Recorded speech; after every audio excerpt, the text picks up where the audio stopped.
Shalom, shalom, shalom, bien-aimés du Seigneur, nous rendons toute la gloire à notre Dieu qui est Père, Fils et Esprit.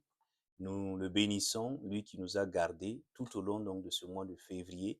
Chaque jour, chaque semaine, durant donc ce mois de février-là, il a gardé chacune de nous et il nous a amenés donc pas à pas. Nous avons pu avancer par sa grâce et quelles que soient les adversités, le Seigneur est resté fidèle, bon envers nous, miséricordieux et nous nous sommes reconnaissants. Donc nous avançons par la grâce du Saint-Esprit et le thème donc de ce message-là, de ce culte d'action de grâce que nous adressons au Seigneur est intitulé La désobéissance m'éloignera de Rehoboth. Je rappelle que Rehoboth, c'est la bénédiction de l'élargissement. Si tu n'as pas pu suivre, je t'invite à reprendre le culte de janvier sur que signifie Rehoboth. Tu comprendras ce que signifie cette bénédiction-là que nous avons en Christ Jésus. Amen. Je reprends le titre. La désobéissance m'éloignera de Rehoboth. Amen.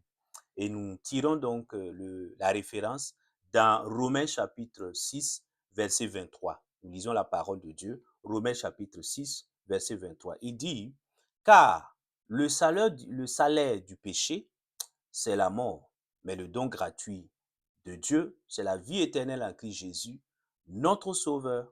Donc, car le salaire du péché, c'est quoi? La mort. Alléluia.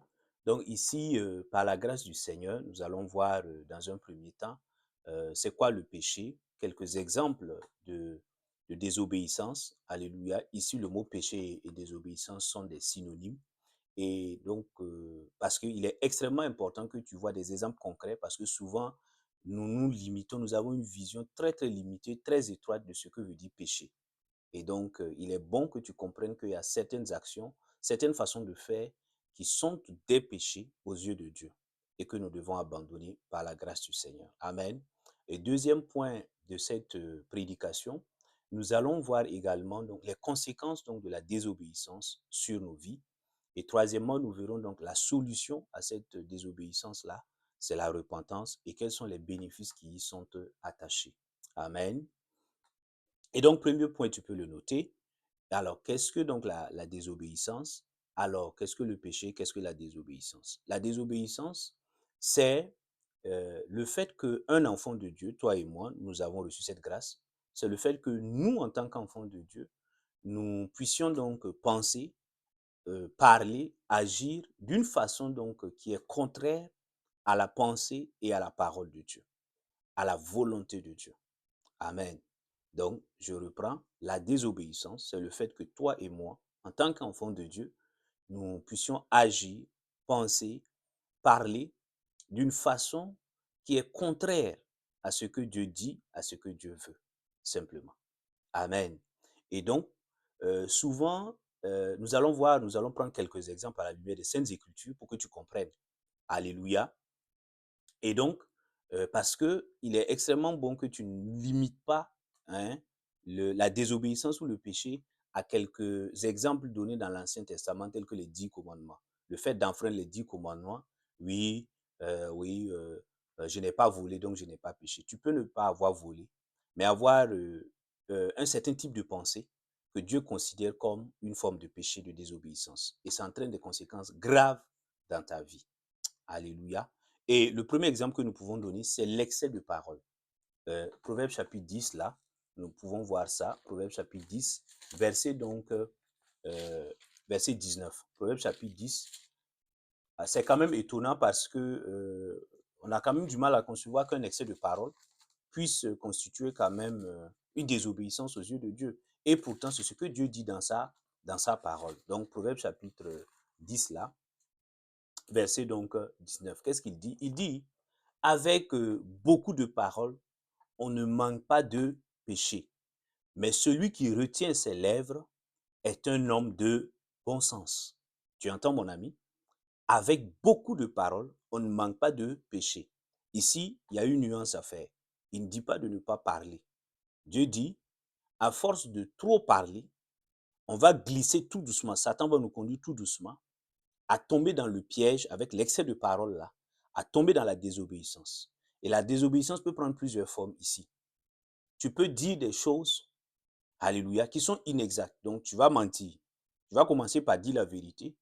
Et à force de vouloir faire la conversation, tu vas rentrer dans des commérages, tu vas calomnier quelqu'un, tu vas dire une information fausse sur quelqu'un ou sur toi-même. Et tu seras en porte-à-faux avec la parole de Dieu, avec la pensée de Dieu, avec la volonté de Dieu. L'autre forme, souvent tu vas même dire la vérité en voulant tirer la conversation, à force de trop parler. C'est vrai, tu vas rester sur la ligne de la vérité. Mais le problème ici avec la désobéissance, c'est que tu risques de désobéir à Dieu. Pourquoi? Parce que tu risques de donner des informations et ce n'était pas le temps pour toi de donner ces informations-là. Amen. Tu l'as vu le dimanche passé, le Seigneur nous a enseigné sur l'impatience et la patience. Donc, il y a un temps pour toutes choses. Ecclésiaste 3, tu l'as vu. Donc, souvent, quand Dieu fixe un temps pour dire, souvent l'information que tu veux dire, ce n'est pas le moment.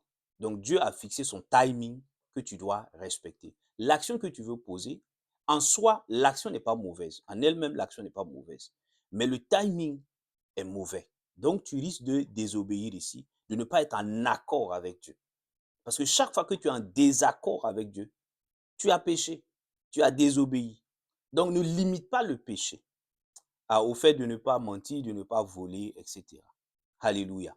Le simple fait alléluia, d'avoir un excès de parole peut te conduire à tomber dans la désobéissance. Et cela peut avoir des conséquences très, très graves dans ta vie. Amen. Je prie dans le nom de Jésus que le Seigneur nous fasse grâce, qu'il nous donne d'être des enfants de Dieu, qui retenons nos lèvres au nom de Jésus, par la puissance de son esprit. Amen. Le deuxième exemple que nous donne la Bible, c'est le mépris des autres. Ah, c'est toujours étonnant. Proverbe chapitre 14, verset 21. Proverbe chapitre 14, verset 21. Alors, qu'est-ce qui se passe? Qu'est-ce qu'il est dit là-bas? Il dit, celui qui méprise son prochain est un pécheur, mais heureux celui qui prend pitié des malheureux. Waouh, j'aime bien cette parole. Donc tu vois, il ne s'agit pas ici de voler, de mentir, d'enfreindre les 10 commandements que Dieu donne. Non, il dit ici, celui qui méprise son prochain. Et son prochain, c'est qui? C'est toute personne. Que cette personne-là te soit familière, connue ou pas, dès lors que tu ne veilles pas sur ton cœur et tu commences à mépriser quelqu'un, à être irrespectueux, à être impoli, à être désobligeant avec quelqu'un, tu es en train de pécher, tu es en train de désobéir, que ce soit à la maison, que ce soit à l'église, que ce soit au travail, avec tes voisins, peu importe. Est-ce que tu comprends, mon frère, ma soeur? Et souvent, alléluia. Donc, et souvent, nous sommes méprisants envers les personnes de modestes conditions. Et non, tu es en train d'aller au travail, tu es enfant de Dieu. Le vigile qui est là, de condition la personne, c'est souvent une personne âgée. Alléluia. Un père qui a l'âge, souvent même là, la personne est plus âgée que ton père biologique ou ta mère biologique. Et tu arrives sur le lieu de travail, tu n'estimes pas que la personne est digne d'être saluée. Et tu finis ton travail, c'est un vendredi. Le samedi, le dimanche, tu attends pour aller à l'église. Et c'est toi la personne la plus enthousiaste pour aller à l'église, la personne qui chante, qui danse. Et quand on va dire, est-ce que vous ne vous rappelez pas avoir péché? Tu dis non, parce que pour toi, tu n'as pas volé, tu n'as pas menti. Mais le simple fait que tu aies méprisé ce vigile-là, cette personne qui était là, tu l'as méprisé dans ton cœur, c'est un péché, c'est une désobéissance à Dieu. Et cela peut avoir des répercussions dramatiques, et nous allons le voir par la suite, dans ta vie. Est-ce que tu comprends? Donc, faisons beaucoup attention, mon frère, ma soeur. Ne jouons pas avec ces choses-là. Parce que la désobéissance peut nous empêcher de vivre pleinement la bénédiction de Rehoboth. Il y a beaucoup d'enfants de Dieu, s'ils cessent d'avoir des cœurs méprisants, ils vont commencer à jouir de cette bénédiction. Leur simple problème réside, ils ont un cœur méprisant. Ils se sentent trop supérieurs aux gens. Non, ça c'est de l'orgueil, c'est de la prétention, c'est de l'arrogance. Amen. Et en tant qu'enfant de Dieu, nous sommes appelés à être humbles, comme le Seigneur lui-même. Est-ce que tu comprends? Alléluia. Je prie dans le nom de Jésus que le Seigneur nous accorde la grâce de nous départir de tout cœur méprisant et de développer des cœurs bienveillants et remplis d'amour envers les autres. Au nom de Jésus, au nom de Jésus, par la puissance de son esprit. Amen. Le troisième exemple, la troisième illustration de la désobéissance, ce sont les pensées stupides. Oui, à ça encore, c'est étonnant. Proverbe 24, 9. Ce n'est pas moi qui le dis, hein. Il y a des références, il y a des fondements. Amen. Proverbe 24, 9 là, tu peux le voir. Qu'est-ce qu'il dit? Il dit, la réflexion stupide n'est que péché. Waouh, je m'arrête à ce bout de phrase là, à ce bout du verset qui nous intéresse. Il dit quoi? La réflexion stupide n'est que péché. Ici, que signifie réflexion stupide? Alléluia. La réflexion stupide, c'est toute réflexion, alléluia, qui a été inspirée par Satan, par un démon, par des cultures, par des philosophies humaines, par des traditions humaines, par des cultures humaines, alléluia, et qui sont en contradiction avec la pensée de Christ et la parole de Christ. Je répète, la réflexion stupide est toute réflexion qui est inspirée par Satan, les démons, qui est inspirée par des philosophies humaines, qui est inspirée par des traditions, des cultures et des coutumes humaines qui sont en porte-à-faux, en contradiction avec la pensée de Christ et la parole de Christ. Donc, si tu veux connaître la pensée et la parole de Christ, prends ta Bible de Genèse jusqu'à Apocalypse. Tu découvriras la parole, la volonté de Christ. Tu découvriras la pensée de Christ, tu découvriras la parole de Christ. Et tu pourras maintenant, quand tu recevras donc, alléluia, ces réflexes, ces pensées-là, qui viennent des philosophes, qui viennent de certains philosophes, de certaines traditions, de certaines coutumes, alléluia, tu pourras discerner, est-ce que cette parole-là, est-ce que cette pensée-là, est-ce qu'elle vient donc, est-ce qu'elle est en contradiction, oui ou non, avec la pensée de Christ? Tu vois, pécher, désobéir à Dieu, ce n'est pas simplement voler. Non. Si toi et moi, nous avons des pensées, alléluia, qui contredisent la pensée de Christ, nous sommes désobéissants. Nous sommes pécheurs. Nous sommes en train de commettre, quand je dis nous sommes pécheurs, c'est dans le sens, nous commettons des péchés. Alléluia. Parce que tu l'as vu, tu es devenu juste saint par le sang de l'agneau. Tu n'as plus de nature pécheresse. Ça aussi, tu peux le trouver sur la chaîne dans l'enseignement. Alléluia. C'est un enseignement qui t'explique ton identité de saint et de juste. Amen. Et donc, tu comprends, avoir le simple fait de nourrir certaines pensées, la Bible appelle ça des pensées stupides, des réflexions stupides. Je te donne un exemple. Si tu conçois, si dans ta pensée, un jour, tu te retrouves devant des difficultés financières et tu te dis, oh, si seulement j'avais eu tel, tel boulot, oh, je ne me serais pas retrouvé devant ces difficultés. Autrement, tu es en train de dire, tu penses que, alléluia, c'est le travail, alléluia, qui est la source de la prospérité. C'est le travail. Quand tu as ce genre de pensée-là, ta réflexion, ta pensée est stupide et tu es en train de commettre un péché. Parce que la source de l'élévation, la source de la prospérité, c'est le Seigneur Jésus-Christ de Nazareth. Le travail est très, très important et tu peux le voir. Le Seigneur Jésus-Christ lui-même a été charpentier. Ce n'est pas pour rien. L'apôtre Paul était faiseur de tentes. Le serviteur que je suis, moi-même, je travaille. Donc, la Bible, Dieu lui-même a créé le monde là. Il a travaillé en nous donnant l'exemple. Donc, il ne s'agit pas de dire que le travail ne sert à rien, qu'il faut être paresseux et dormir sur ses lauriers. Non. Il s'agit de changer sa façon de penser et de ne pas attribuer la gloire à une chose plutôt qu'à Dieu. Tu comprends? Donc, il y a un certain nombre de pensées comme ça. Un certain nombre de pensées comme ça. Tu vois? La Bible dit, la femme qui donne c'est l'Éternel. Avoir une femme, une bonne femme, sage, est un don qui vient de l'Éternel. Donc, si toi, homme, tu crois que c'est à force, c'est bien d'avoir des techniques pour courtiser ta bien-aimée, c'est bien. Mais ne pense pas que c'est toute ta rhétorique et ton narratif qui te donnera une femme sage. Si tu as cette pensée, ta pensée est stupide. Parce que la femme, la Bible dit, la parole de Dieu déclare qu'avoir une femme sage, un homme aussi sage, c'est un don de l'Éternel. Tu comprends, mon frère, ma soeur? Donc, je prie dans le nom de Jésus que le Seigneur nous éloigne de toute pensée stupide venant de certaines traditions, coutumes, philosophies humaines, au nom de Jésus-Christ de Nazareth, par la puissance du Saint-Esprit. Amen. Alors, quatrième exemple de péché, de désobéissance qui peut nous empêcher de vivre la bénédiction de Rehoboth, c'est quoi? C'est l'incrédulité. Eh oui, l'incrédulité, le fait de ne pas croire au Seigneur et en sa parole. Romains chapitre 14, verset 23, tu connais bien donc ce passage-là. Romains chapitre 14, verset donc 23, qu'est-ce qu'il dit là-bas? Il dit, nous lisons la parole de Dieu, Romains chapitre 14, verset 23, qu'est-ce qu'il dit? Il dit, mais celui qui a des doutes au sujet de ce qu'il mange est condamné parce que sa conduite ne résulte pas de la foi ou de la conviction dans certaines versions. Or, tout ce qui ne résulte pas de la foi ou de la conviction, selon certaines versions, est péché.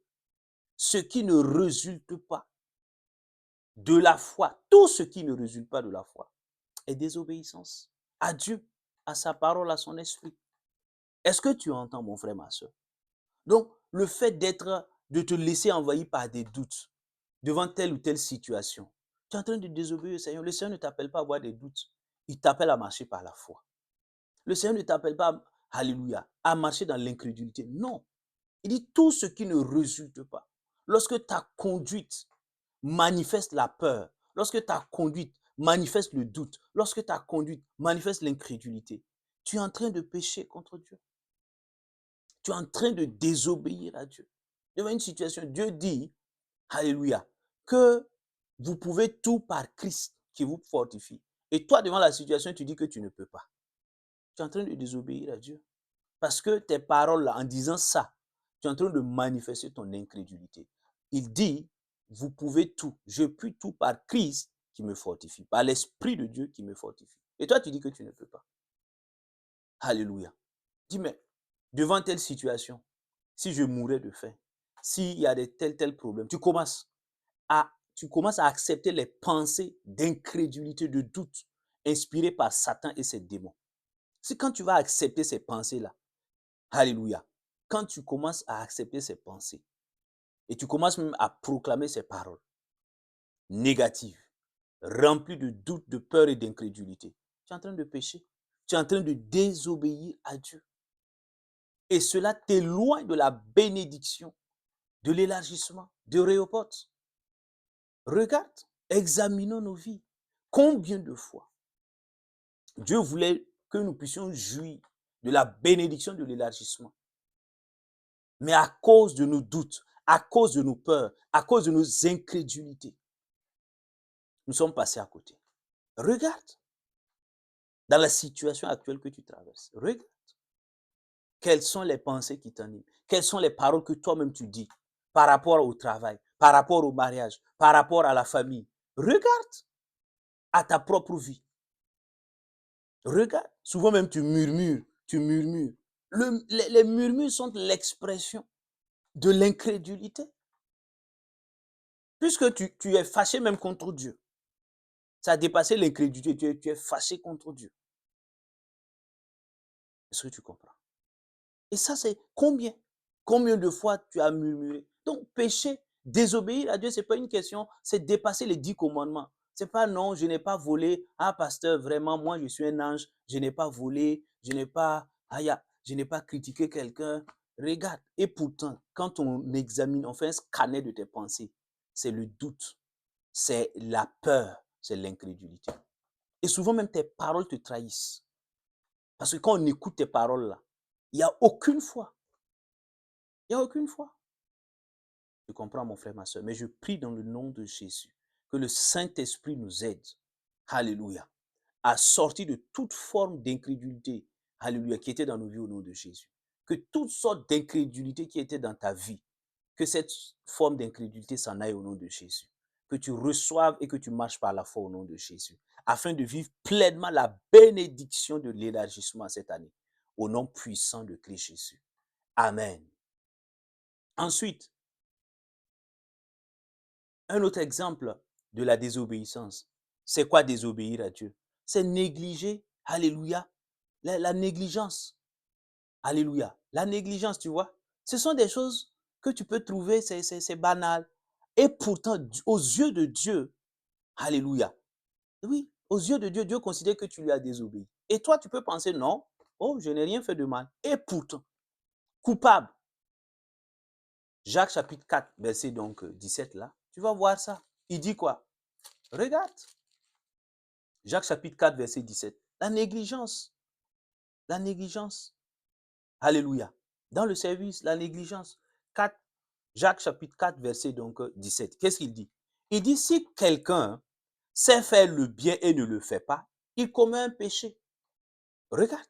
Si quelqu'un sait faire le bien et il ne le fait pas, donc il s'abstient, il omet de faire, il commet une désobéissance à Dieu. Tu entends? Donc souvent, devant des occasions, tu avais l'occasion de faire le bien. Tu t'es retenu. Tu as désobéi, j'ai désobéi. C'est ça. C'est ça. Tu avais l'occasion d'aider une vieille personne, une personne âgée, à porter quelque chose. Tu t'es retenu, désobéissance. Tu avais l'occasion, devant quelqu'un qui était abattu, qui était attristé, de lui donner une parole d'encouragement. Alléluia, tu as désobéi, tu as péché. Regarde, ce sont des choses comme ça, souvent pas très évidentes, tu ne considères pas. Et pourtant, aux yeux de Dieu, c'est extrêmement important. Combien de fois, toi et moi, nous sommes passés comme ça à côté des occasions de faire du bien? Regarde, aujourd'hui même dans cette journée, au cours de cette journée, regarde, regarde, regarde. Il dit, si quelqu'un sait faire le bien, toi-même tu sais que en faisant ça, c'est bien, mais tu t'es abstenu, tu t'es retenu de faire. Tu as péché, j'ai péché. Une désobéissance qui nous éloignerait de Rehoboth si nous ne nous repentons pas. Est-ce que tu comprends, mon frère, ma soeur? Je prie dans le nom de Jésus que le Seigneur nous fasse grâce, qu'il nous donne d'être proactifs, d'être des gens prompts à faire le bien au nom de Jésus. Et lorsque nous avons le Seigneur nous donne l'occasion, l'opportunité de faire le bien, que nous puissions saisir cette opportunité-là au nom puissant de Christ Jésus. Que nous sortions de la passivité, de l'indifférence à faire le bien au nom de Jésus, par la puissance du Saint-Esprit. Amen. Ensuite, le non-respect de la parole de Dieu. Tu as péché. Hein? Le non-respect de la parole de Dieu. 1 Jean chapitre 3. 1 Jean chapitre 3. Oui, la violation de la parole de Dieu. 1 Jean chapitre 3, il dit quoi? Qu'est-ce qu'il dit? 1 Jean chapitre 3. 1 Jean chapitre 3, verset 4. Il dit, qu'est-ce qu'il dit là-bas? 1 Jean chapitre 3, verset 4. Il dit, quiconque commet le péché commet aussi une violation de la loi. La loi ici, c'est la loi de Christ, la parole de Dieu. Et le péché, c'est la violation de la loi. Alléluia. Tu comprends? Tu comprends? Est-ce que tu entends, mon frère, ma soeur? Il dit, le péché, c'est quoi? C'est la violation de la loi. Pas de la loi dans l'Ancien Testament, non. La loi de Christ. Alléluia. La loi de Christ, la parole de Dieu. Donc, chaque fois que tu lis dans la parole, Dieu dit clairement dans sa parole ce qu'il veut, ce qu'il ne veut pas. Lorsque tu ne respectes pas cette parole, tu as péché. Dieu dit, honore ton père et ta mère. Toi, tu as déshonoré. Tu as péché. Alléluia. Dieu dit de respecter l'autorité. Toi, tu déshonores l'autorité. Tu as péché. Dieu dit, tu es un parent. Dieu dit, n'irritez parents, n'irritez pas vos enfants. Toi, tu as irrité, tu passes le temps à irriter tes enfants. Tu as péché. Tu comprends? Chaque fois, Dieu dit, priez pour vos autorités. Toi, chaque fois que tu arrives, tu as quelque chose contre l'autorité, tu ne veux pas prier. Tu pêches. Ce que Dieu dit, et puis tu ne fais pas, tu ne respectes pas. Alléluia. C'est une désobéissance à Dieu. Est-ce que tu vois? Je prie dans le nom de Jésus qu'il nous soit accordé la grâce par le Saint-Esprit. Alléluia. de nous soumettre, de respecter la parole, la loi de Christ, au nom puissant de Christ Jésus. Amen. Et pour terminer là, le dernier exemple sur la désobéissance, ce sont des exemples très très concrets pour que tu comprennes, mon frère, ma soeur. C'est toute injustice. Waouh! Toute injustice. Le fait de commettre toute injustice, n'importe quelle injustice que toi et moi nous pouvons commettre, c'est un péché, c'est une désobéissance au Seigneur. Amen. L'injustice, c'est le fait que tu ne respectes pas les droits des uns et des autres. C'est ça. C'est ça l'injustice simplement. Tu comprends? 1 Jean chapitre 5, qu'est-ce qu'il dit là-bas? Verset 17. Il dit, 1 Jean chapitre 5, verset 17, il dit, toute injustice est un péché. Waouh, tu entends? Toute injustice, c'est-à-dire, peu importe la forme d'injustice, le fait que tu ne respectes pas les droits de ton prochain. Alléluia. Il a droit au respect, il a droit à la vie, il a droit à la dignité, etc. Toutes les fois où nous commettons une injustice envers notre prochain, nous désobéissons au Seigneur. Tu es un patron, un enfant de Dieu, tu as une entreprise et tu ne payes pas, tu refuses de payer les gens comme il se doit, à leur juste, hein, avec un juste salaire, tu commets un péché. C'est une injustice. Il dit, toute injustice, c'est ce que tu entends, est un péché. Alléluia. Tu vois, c'est pas moi. 1 Jean chapitre 5, verset 17. Je prie dans le nom de Jésus que le Saint-Esprit nous aide. Alléluia. À nous éloigner de toute forme d'injustice.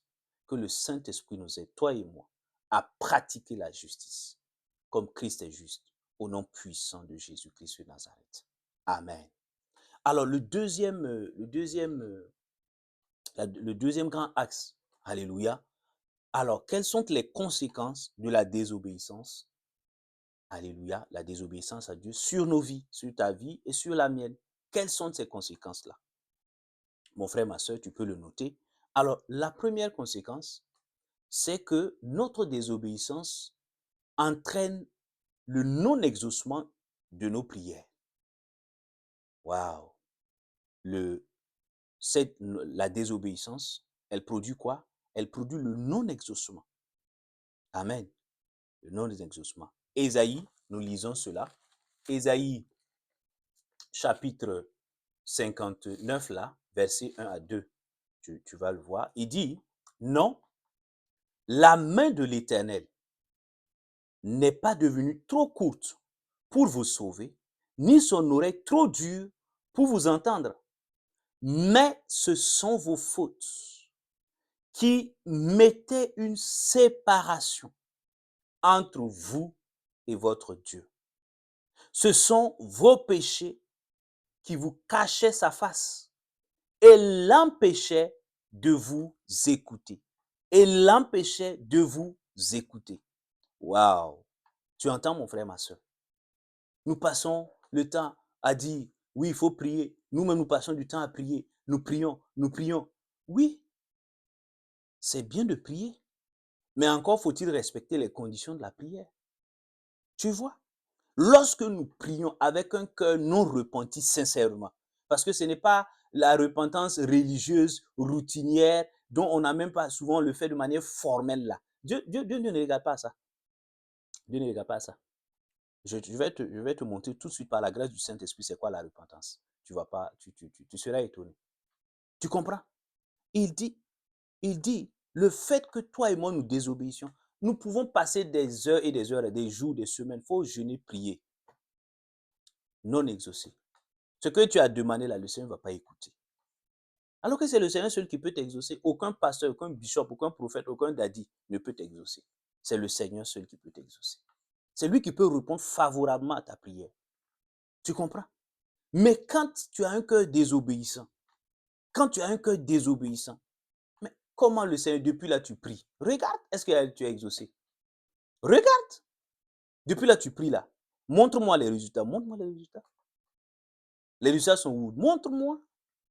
Pourquoi? Est-ce que Dieu est méchant? Non! Dieu est bon. Répète avec moi, même si tu n'es pas d'accord. Dieu est bon. Dieu est bon. Notre Dieu est bon. C'est un Père bon. Même si tu doutes. Moi, en tout cas, je ne doute pas. Mon Père est bon. Alléluia. Tu comprends? Mais pourquoi ça? Pourquoi il n'y a pas d'exaucement? Parce que ton cœur est désobéissant. Mon cœur est désobéissant. C'est ça. Regarde toi-même. Il dit, lui-même, il dit, hein, la main de l'Éternel n'est pas courte. Ce sont vos fautes. Et souvent, nous endurcissons nos cœurs, nous raidissons le cou. Et, oh, je prie que le Seigneur nous fasse grâce. Pourquoi tu t'endurcis, mon frère, ma soeur? Pourquoi tu raidis le cou, mon frère, ma soeur? Un péché, c'est un péché qui doit être confessé. Une désobéissance, c'est une désobéissance. Ce n'est pas parce que cela est caché aux hommes que Dieu ne voit pas. Ce n'est pas une affaire d'homme. Moi, Daddy, je peux ne pas voir, mais Dieu voit. Je n'ai pas besoin de voir.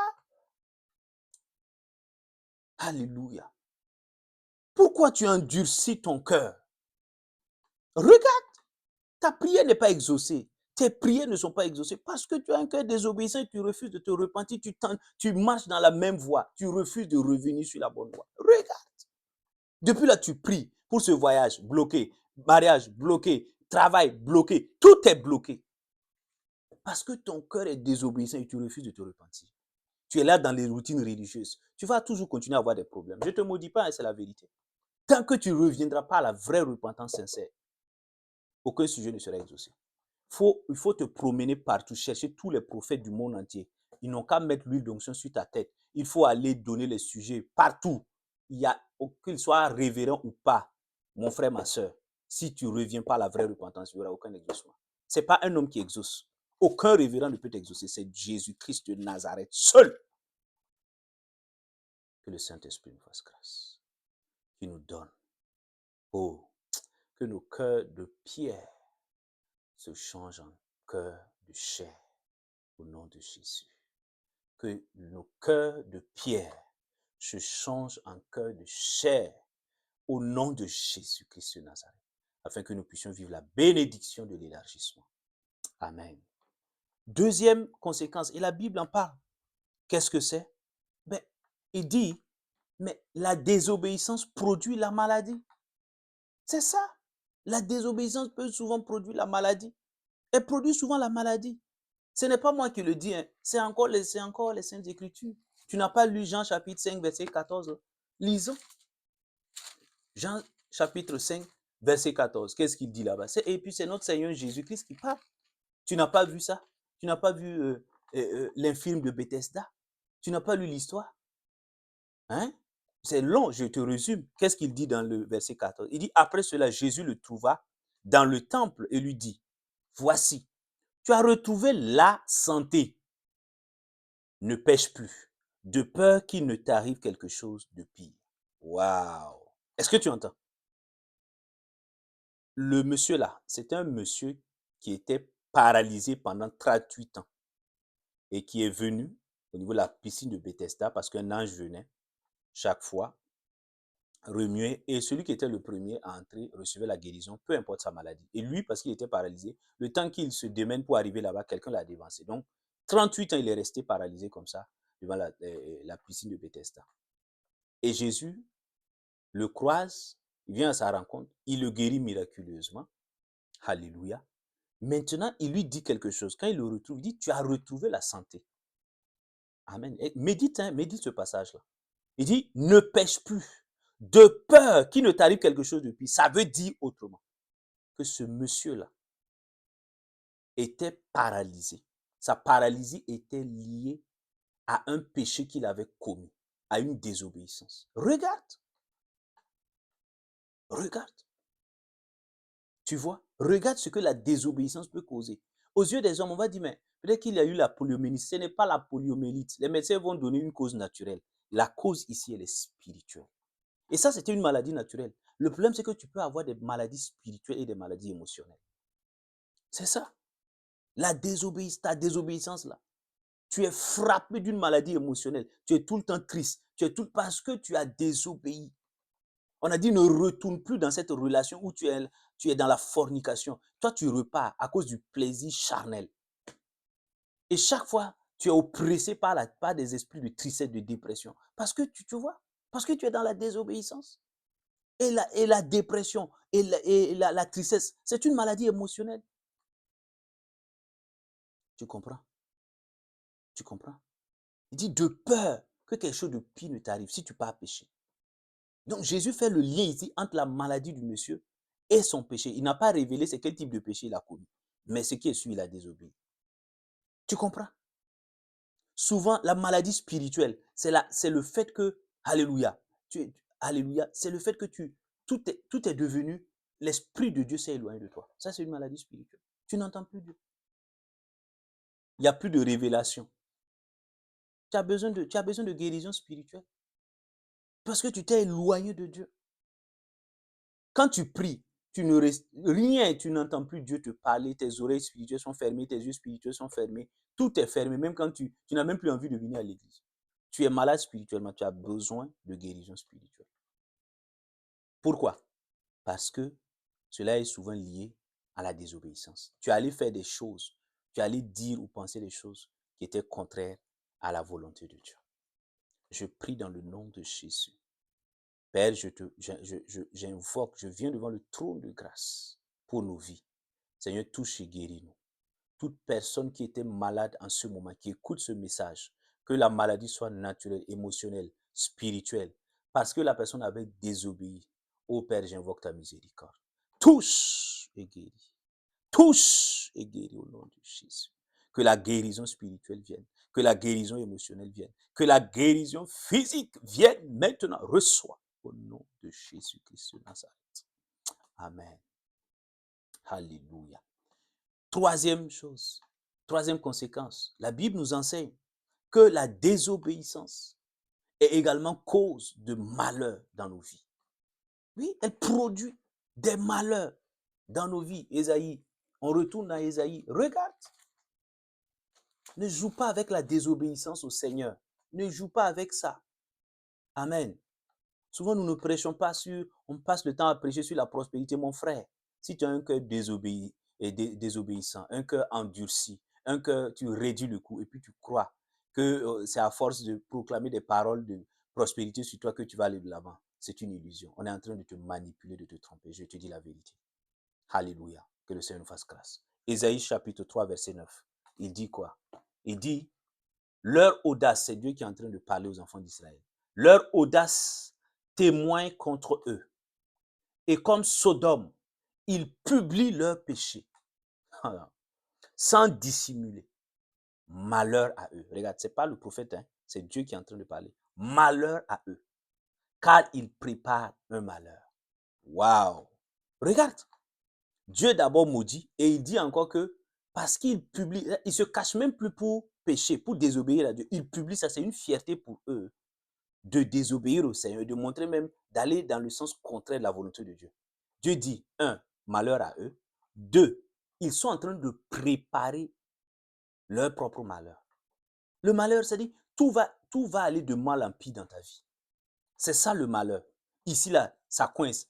Tout à gauche, c'est bloqué. À droite, c'est bloqué. Devant, tu n'avances pas. Derrière, tu ne peux pas reculer. Tu es là. Tout est bloqué. Ça va, et les malheurs ne font que s'enchaîner. Quelqu'un ici est décédé. L'autre est tombé malade. L'autre est devenu paralysé. Tout autour de toi, il n'y a que des malheurs. Toi-même, la semaine passée, tu viens de faire un accident. Tout est bloqué. Quand tu t'assois, toi, il dit au jour du malheur, réfléchis. Assois-toi, regarde. Est-ce que ton cœur n'a pas été désobéissant? Regarde. Il dit, malheur à eux. Ils sont en train, et il ajoute, ils sont en train de préparer un malheur. À cause de leur désobéissance. Ça, il parlait des enfants d'Israël. Mais regardons nos vies. Regardons nos vies. Pourquoi Dieu va t'infliger tous ces malheurs? Tu crois que moi, mon Dieu là, mon Jésus là, mon doux Jésus là est méchant? Regarde, c'est parce que tu as été désobéissant. Ne me dis pas, ah non, arrête. N'enfonce pas le clou, ne complique pas ton cas. Sois humble. Soyons humbles. Soyons humbles. Devons reconnaître. Regarde. Les malheurs qui te frappent là sont dus à l'endurcissement de ton cœur. Tu désobéis et tu refuses qu'on te dise que tu as désobéi. Tu refuses même d'admettre que tu as désobéi. On te dit tu as désobéi, tu dis en quoi j'ai désobéi? Ah! Regarde! Et tu es étonné.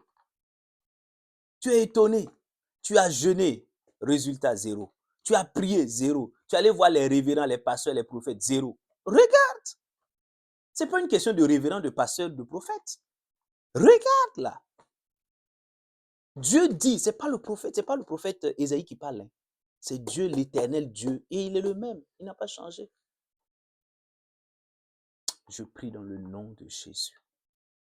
Seigneur, accorde-nous la grâce de revenir vers toi, afin que ces malheurs cessent, au nom de Jésus. Une repentance sincère vienne. Que nous, ô Seigneur, que nous arrêtions cette arrogance, que nous arrêtions donc cet endurcissement de nos cœurs, que nous arrêtions de raidir le cou. Je prie dans le nom de Jésus, afin que ces malheurs qui étaient là, dans nos vies et dans nos nations, que ces malheurs cessent au nom de Jésus, et que nous puissions vivre pleinement la bénédiction de Rehoboth, au nom de Christ Jésus. Amen. Tu vois, et nous continuons. Quatrième conséquence, il dit quoi? Il dit encore que la désobéissance, alléluia, produit la défaite, notre défaite face à l'ennemi. C'est ça. Tu comprends? La désobéissance, notre désobéissance, produit quoi? Produit la défaite. Christ, on dit, vous êtes plus que vainqueurs. Et devant l'ennemi, note ça.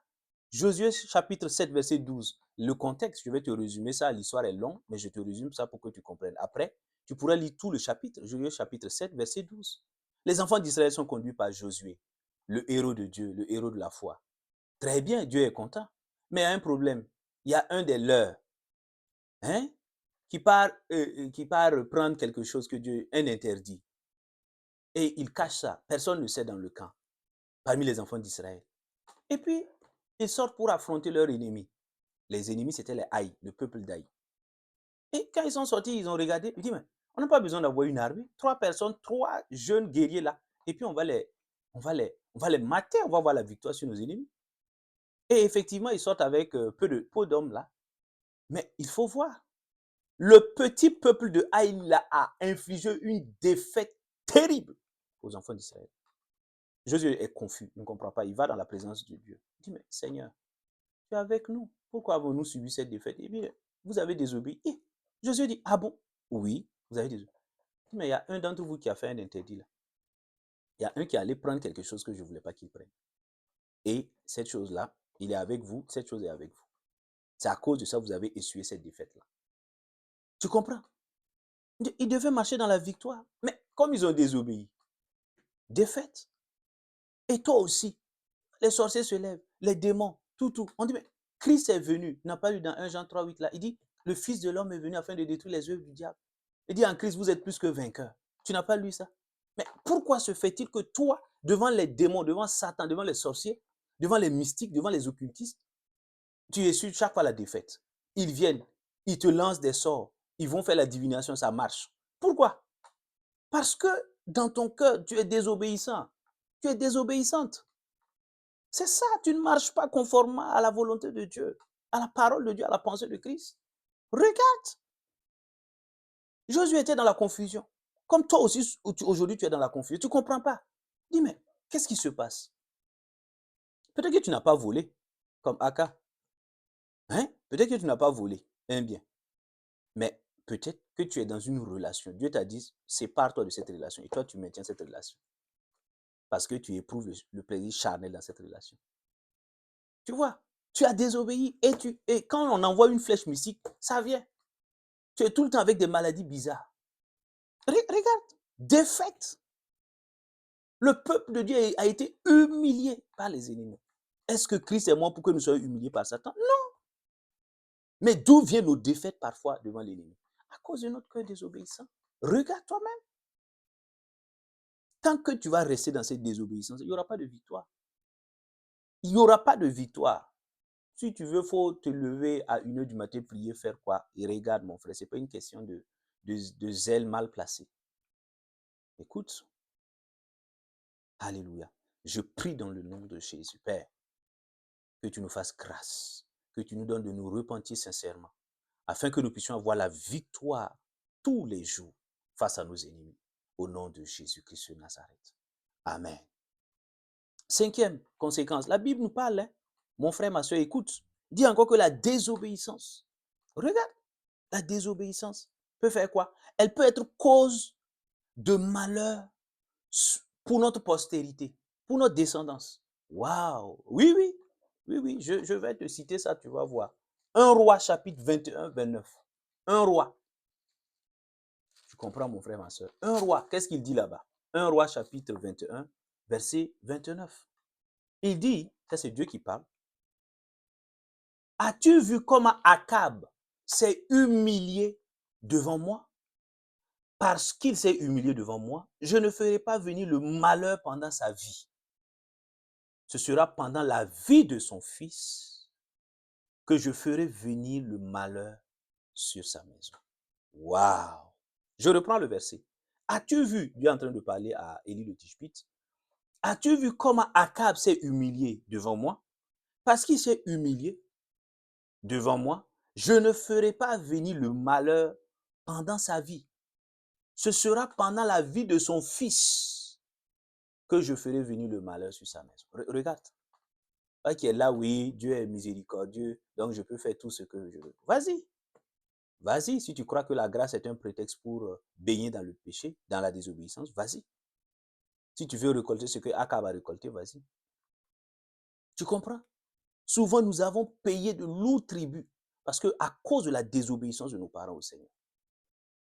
Nous-mêmes, nos propres vies, avant même que ça vienne. Non, mais je proclame au nom de Jésus que tes enfants, ta postérité, oh, ne recevra aucun malheur venant de l'Éternel parce que tu auras désobéi. Je proclame et je prophétise sur ta vie que tu marcheras dans l'obéissance, dans la soumission totale au Seigneur. Ta vie, on te verra comme une servante obéissante au Seigneur. On te verra comme un serviteur obéissant au Seigneur. Ce sera une marque de distinction sur toi, au nom de Jésus. Et ta postérité est bénie au nom de Jésus. Ta descendance est bénie au nom de Jésus. Il n'y a que bénédiction et bénédiction sur ta postérité au nom de Jésus. Je le proclame, tu marcheras dans l'obéissance. Dieu verra cela et fera grâce à ta postérité. Toute ta postérité est bénie. Je le prophétise, je le déclare par la puissance du Saint-Esprit. Amen. Donc tu vois, souvent ce n'est pas ta propre vie là. Tu vas mourir. Dieu pardonne. Il a pardonné à Akab. Akab, il a jeûné, il a fait un jeûne. Tout. Dieu dit, ok, tu t'es repenti, d'accord. C'est pas toi, mais ça va venir. Regarde, ne jouons pas. Mon frère, ma soeur, ce sont les saintes écritures. Tu n'es pas plus que Akab. Laisse ça. Dieu n'a pas changé. Hein? Alléluia. Amen. Il n'a pas changé. Tu n'as pas lu Hébreux 13, verset 8 là. Jésus-Christ est le même hier, aujourd'hui, éternellement. Ne te crois pas supérieur à quelqu'un. On a donné ces exemples dans la Bible là. Ce n'est pas un hasard. Le livre des chroniques, le livre des... Tu vois, souvent on relate l'histoire là. Ce n'est pas un hasard. Tu n'as pas lu dans 2 Timothée. Il dit, les saintes écritures là ont été écrites pour faire quoi? Ça a été inspiré par le Saint-Esprit pour nous enseigner, nous instruire. C'est pour que tu sois instruit, mon frère, ma soeur. Arrête. Arrête. Tu réduis le coût, tu continues de réduire le coût. Pourquoi? Tu continues de t'obstiner dans la mauvaise voie. Pourquoi? Tu n'as pas compassion de toi. Tu n'as pas compassion de ta vie. Regarde les problèmes dans lesquels tu te trouves. Tu veux transmettre ça aux futures générations, à ta postérité. Que le Saint-Esprit nous fasse grâce. Amen. Et pour terminer, 6e conséquence grave, il y a plusieurs conséquences, je résume seulement. C'est que la désobéissance nous prive de la gloire de Dieu. Alléluia. Romains 3, verset 23. Tu n'as pas vu ça? Le péché, la désobéissance au Saint-Esprit, à la parole de Christ, nous prive, nous empêche de vivre pleinement la gloire de Dieu. Tu comprends? Alors que nous, notre destinée, c'est de vivre la gloire de Dieu sur cette terre. Il ne s'agit pas d'aller au ciel vivre la gloire. La gloire d'abord commence sur cette terre. Nos vies là, en tant qu'enfants de Dieu, doivent témoigner de la gloire de Dieu. Alléluia. Oui, c'est ça. Si Dieu nous fait grâce, je t'enseignerai sur la gloire. Et tu comprends la gloire de Dieu. Tu comprends? Il dit, tous ont péché dans Romains 23, 23. Et Romains 3, pardon, verset 23. Il dit, tous ont péché et sont privés de quoi? De la gloire de Dieu. Ils ont désobéi et ont été privés. C'est-à-dire, leur partage, c'était la gloire. Mais parce qu'ils ont désobéi, il n'y a plus de gloire. Regarde ta vie. Quand tu regardes toi-même, est-ce que tu inspires? Est-ce qu'on voit la gloire de Dieu? Alléluia. Si les Moïse qui étaient dans l'Ancien Testament ont reçu la gloire de Dieu, la Bible dit que la gloire de Dieu est venue sur Moïse. Les gens même n'arrivaient pas à regarder Moïse. Mais regarde-toi. Regarde ta condition physique. Regarde ta condition financière. Regarde ta condition émotionnelle. Regarde, tout est bloqué. Regarde, il n'y a aucune gloire, il n'y a aucun témoignage à la gloire du Seigneur. Bien au contraire. Bien au contraire. Pourquoi? parce que tu as désobéi et tu refuses même de qu'on te dise que tu as désobéi. C'est ça même le drame. Tu as endurci comme Pharaon avait le cœur endurci. Non, tu comprends. Je prie que le Seigneur nous fasse grâce, que nous puissions nous repentir et que sa gloire soit restaurée dans nos vies au nom de Jésus, par la puissance de son esprit. Amen. Alléluia. Et le troisième grand axe, et nous allons donc terminer avec ça, mon frère, ma soeur, tu comprends, c'est la repentance. Alléluia. Voilà. La repentance sincère. J'insiste sur le mot sincère. La repentance vraie. Amen. C'est la solution à la désobéissance. Voilà. Il dit, le juste tombe, mais il se relève. Donc tu peux tomber, mais rapidement tu dois te relever. Et il ne s'agit pas, j'insiste là-dessus mon frère, il faut que tu comprennes. Nous avons beaucoup de problèmes actuellement parce que ce point-là est escamoté. Nous sautons cette étape fondamentale et nous jouons avec ça. Nous croyons que Dieu est un jouet. Si tu joues avec ça, toute ta vie, tu es sauvé, hein, mais ta vie ne peut pas refléter la gloire de Dieu. Alléluia. Tu ne peux même pas amener une seule âme à Christ. Tu attends juste le jour, la fin de ton séjour terrestre ici pour aller t'asseoir au ciel. C'est tout. Si tu joues avec cette étape, la repentance sincère. Tu vas me dire, mais pasteur, comment on fait? C'est la repentance la solution. La solution à la désobéissance qui peut m'éloigner, qui peut t'éloigner de la bénédiction de Rehoboth là, c'est la repentance sincère, mon ami, j'insiste, sincère, sincère, vrai. Parce que dans le milieu chrétien, on est souvent fort dans l'hypocrisie, dans le semblant, dans le religieux, dans le pharisianisme. Il faut arrêter ça. Il faut arrêter ça. Si tu ne veux pas mourir très vite, il faut arrêter ça. Alléluia. Amen. Et même, alléluia, c'est ça. Et dans les conséquences, c'est ça. La désobéissance, elle entraîne la mort. Elle entraîne la mort. Romains 6, 23. Je ne l'ai pas développé, tu peux aller tu pourras ensuite le méditer. 1 Chronique 10, verset 13. Regarde, Saül a joué avec ça. Il est mort. Va lire 1 Chronique 13, verset 10, verset 13. 1 Chronique 10, verset 13. La désobéissance, il ne faut pas jouer. Il y va de ta vie et de ta destinée. Ne joue pas avec ça. Hein. Veille sur ton cœur, Proverbe 4, 23. Car du cœur viennent les sources de la vie. On a dit sources de l'amour. Sois sage. Tu comprends? Et donc, 2 Chroniques, nous lisons, 2 Chroniques 7 là, tu comprends mon frère, ma soeur, 2 Chroniques chapitre 7, verset donc 14. Qu'est-ce qu'il dit là-bas? 2 Chroniques chapitre 7 là, et verset donc 14. Qu'est-ce qu'il dit? Il dit, nous lisons donc la parole de Dieu, mon frère, ma soeur. Alléluia. 2 Chroniques chapitre 7, verset 14. Qu'est-ce qu'il dit? Il dit, si mon peuple, c'est Dieu qui parle, si mon peuple, sur qui est invoqué mon nom, s'humilie, 1, prie et recherche ma face, 2, s'il revient de ses mauvaises voies, 3, je l'écouterai des cieux, je lui pardonnerai son péché et je guérirai son pays. Alléluia. Quelle bonne nouvelle. Tu vois? Donc, il y a plusieurs étapes. La repentance, il ne s'agit pas, oui, Seigneur, avec des larmes de crocodile. Ouais, ouais, Seigneur. Et puis quand on te demande, bon, quand le pasteur te demande, tu as péché, et qu'est-ce que tu as fait selon toi et qui t'a éloigné donc de la présence de Dieu et tout, tu dis, tu ne sais pas. Attends, tu te fous de Dieu? Tu te moques de Dieu? Toi, tu peux dire que tu ne sais pas où tu as commis un péché, une désobéissance au Seigneur? Attends, même à moi, est-ce que tu peux me faire ce coup-là? À plus forte raison, le grand Dieu, le vrai Dieu vivant. Arrêtons de jouer avec Dieu. Hein. Arrêtons cette comédie malsaine-là. Si tu joues avec ça, on va t'enterrer vivant. Dans ta jeunesse, tu ne vas pas croire. Joue avec ça, mon frère. Tu n'es pas mieux que Saül. Hein. C'est la grâce et la miséricorde. Fais beaucoup attention. Je t'aurais prévenu de la part du Seigneur. Tu comprends? Regarde. Il dit, il faut s'humilier. S'humilier, ça veut dire je reconnais. C'est d'abord l'étape de la reconnaissance. Je reconnais que, en fait, c'est tel acte-là que j'ai posé. Tu n'as pas besoin de dire ça à Daddy, à ton pasteur, à ton prophète, à ton révérend. Non. C'est-à-dire dans le lieu, tu viens en larmes. Regarde les David là. David a un roi. Le gars prend un sac, la cendre. Il est contrit, il est triste. Tu comprends? Il est attristé. du plus profond de son cœur. C'est pourquoi Dieu l'a considéré comme un héros, il a pardonné et puis il fait partie donc des héros de la foi. Tu crois que c'est à cause de quoi? C'est à cause de la sincérité de... C'est pas qu'il n'a pas péché, David a péché à plusieurs occasions. Mais pourquoi on le considère comme un juste et pourquoi on le considère comme un héros de la foi? Pourquoi Dieu a fait briller sa gloire sur David? Parce qu'il avait une démarche de sincérité. David n'avait pas un cœur hypocrite. Quand il fait le mal, là, il reconnaît qu'il a fait le mal. Quand il fait ceci, là, il reconnaît humblement. Donc, c'est l'humilité. Il dit, si mon peuple s'humilie, donc la première, c'est de reconnaître. Parce que quand tu refuses de reconnaître, tu es orgueilleux, tu es orgueilleuse. Tu es en train de dire à Dieu qu'il ment, qu'il ne sait même pas ce qu'il dit. Tu comprends? Il a dit, oui, je reconnais. Je suis allé dans cette relation extra-conjugale. Je suis allé dans la fornication, dans l'impureté. J'ai menti. J'ai dit des faux témoignages. J'ai fait des commérages. J'ai été impatient. J'ai fait ceci, je fais. Donc, tu rentres, tu dis ça à l'Esprit de Dieu, Seigneur, en faisant, comme tu le dis.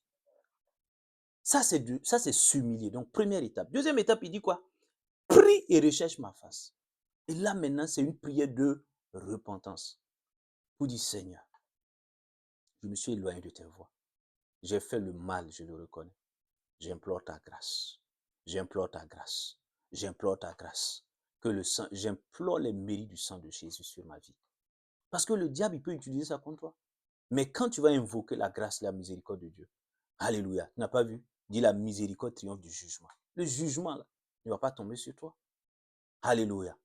Parce que si on devait te rendre, si le salaire du péché est la mort et la mort devait frapper, on était tous partis il y a longtemps. C'est la miséricorde de Dieu qui fait que nous sommes toujours vivants. Donc tu invoques la miséricorde de Dieu avec un vrai cœur repentant. Et le Seigneur va te pardonner. Il dit dans 1 Jean chapitre 1 verset 9.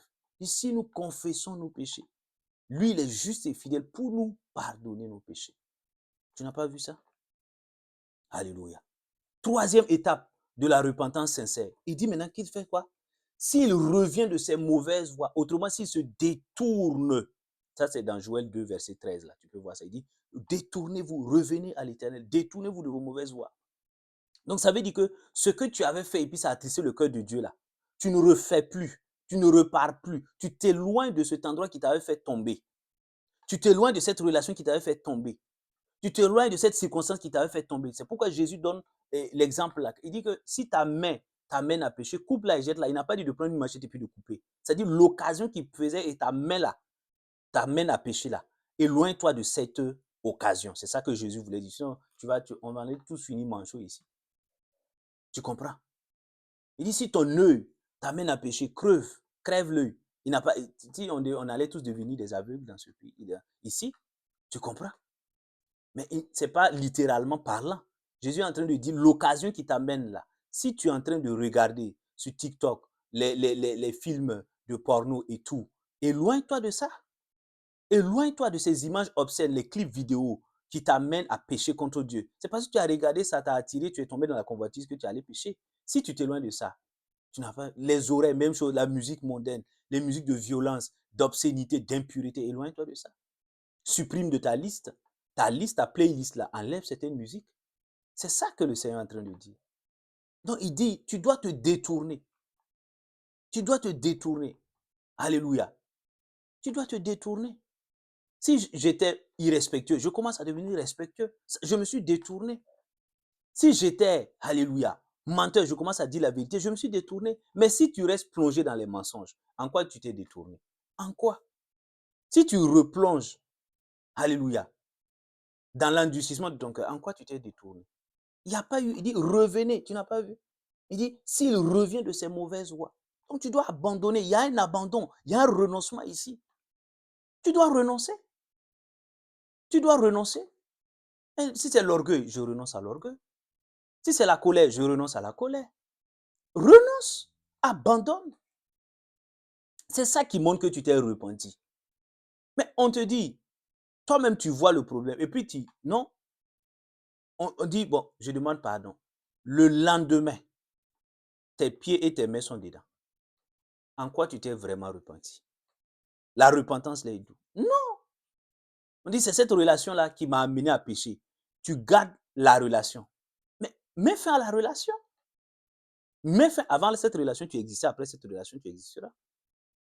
Mais fin, tu restes là-bas dans cette relation, c'est pourquoi? Tu penses faire du mal à qui? Regarde. Tu comprends, mon frère, ma soeur? C'est ça la vraie repentance. Sinon là, nous allons rester dans du pharisianisme, dans du religieux, dans du folklore. Et les mêmes problèmes vont demeurer. Pour pouvoir jouir pleinement la bénédiction de Rebot, ça serait une illusion. Ça serait une illusion. Regarde.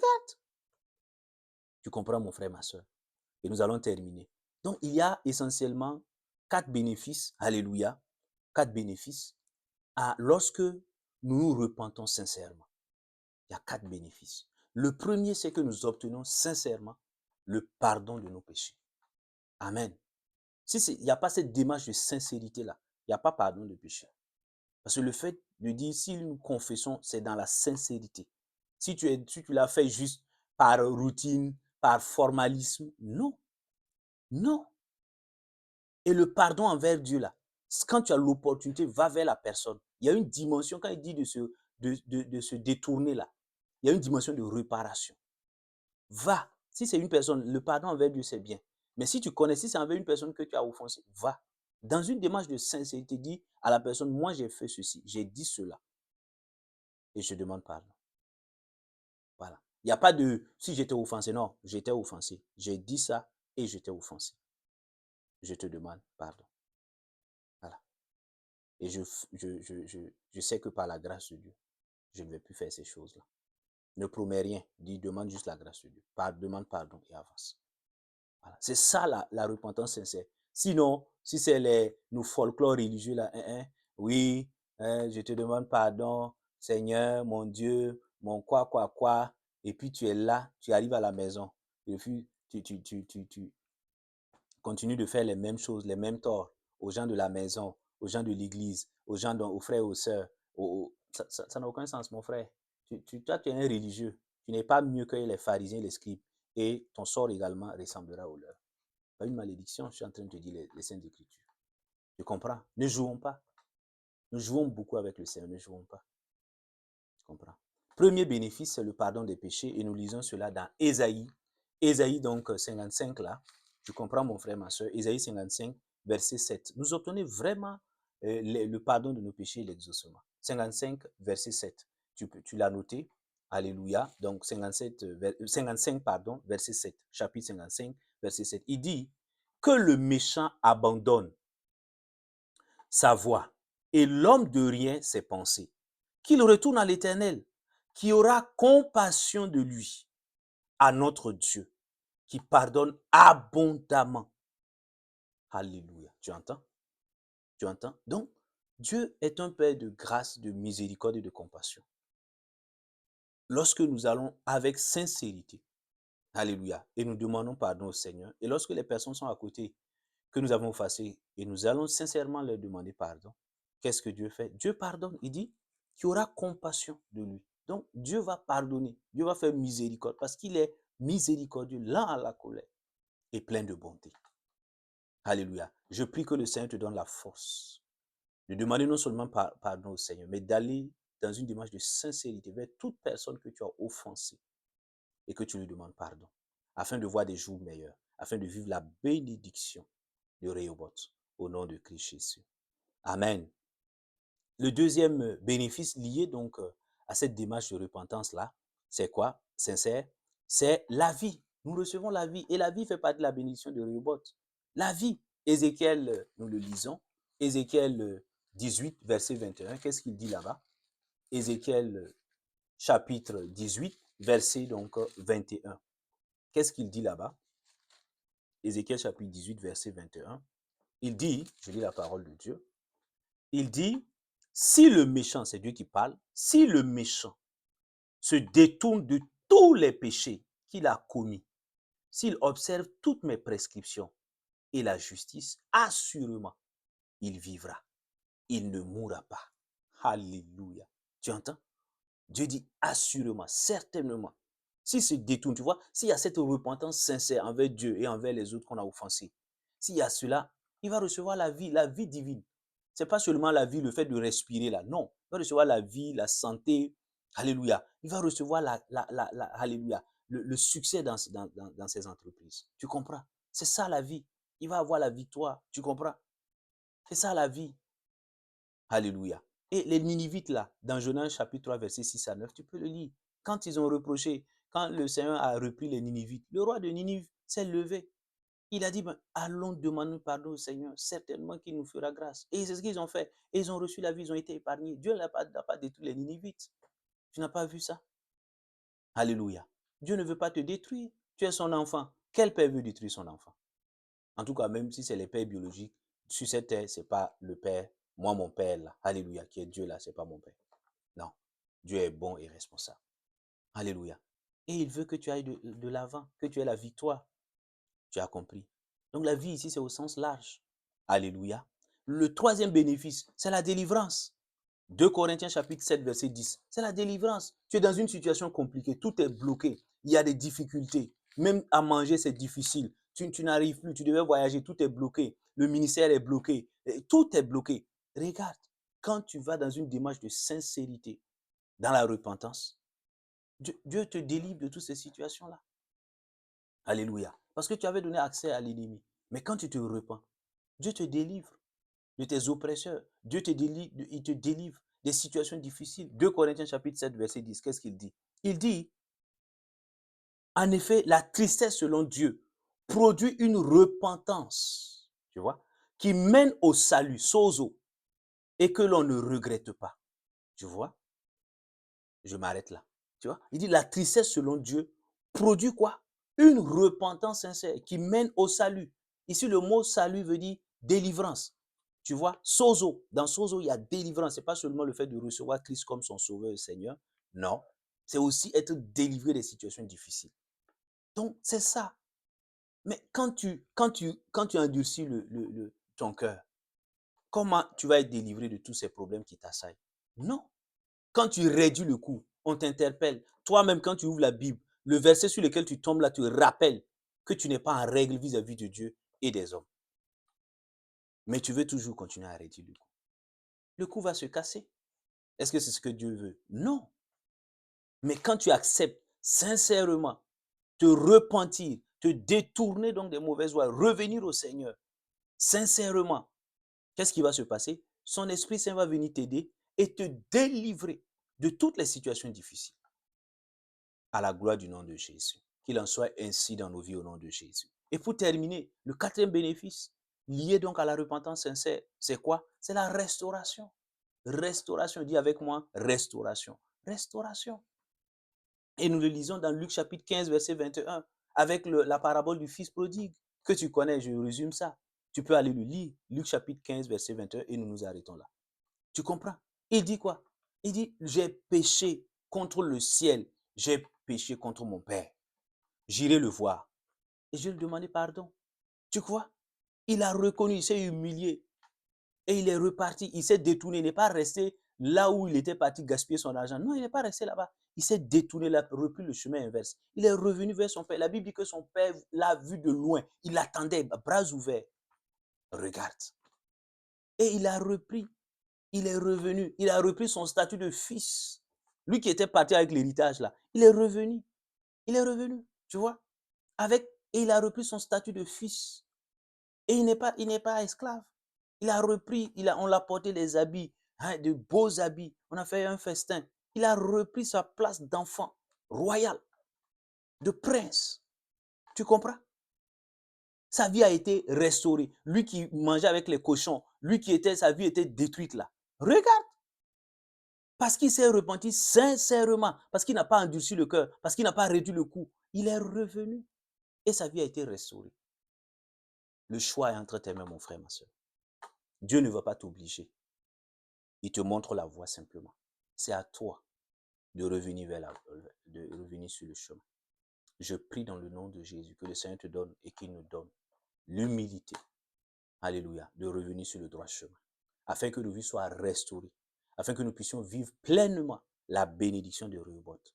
Je prie dans le nom de Jésus que toi qui as écouté ce message-là, que le Seigneur te donne de marcher dans l'obéissance, de jour comme de nuit, dans les moments, dans les saisons de grâce comme dans les saisons d'épreuve, que le Seigneur te donne la grâce de marcher dans l'obéissance. Au nom de Jésus, que tu obéisses à sa parole, que tu obéisses à son esprit, que tu obéisses aux supérieurs sous lesquels tu es, au nom de Jésus-Christ de Nazareth, par la puissance du Saint-Esprit, par le nom de Jésus. Et que la bénédiction de Rehoboth s'attache à ta vie, que tu vives pleinement cette bénédiction de l'élargissement au cours de cette année.